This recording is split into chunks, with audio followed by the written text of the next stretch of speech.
Hi guys, happy independence day. Welcome back to our channel. இன்றைக்கி நீங்கள் பார்க்க போகிற டிப்ஸ் என்னென்னா, நம்ம எப்போதுமே ஒரு சப்பாத்தி நம்ம செய்கிறோம் அப்படின்னம்னா கடைசியாக அந்த கல் ஸ்டார்டிங்கில் கிடையாது, கடைசியாக அந்த கல் எப்படி ஆகிடும்னா ரொம்ப ரஃப்பாக ஆகிடும்.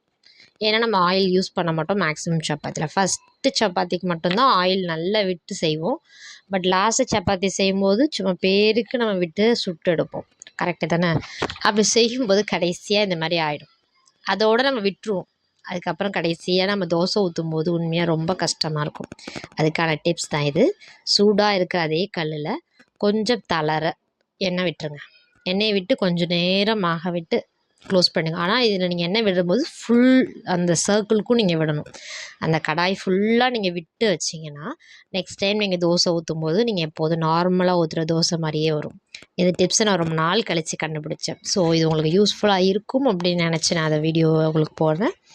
பிடிச்சிருந்தால் ப்ளீஸ் சப்ஸ்கிரைப் பண்ணுங்கள். Like my channel. Thanks for வாட்சிங். பாய்.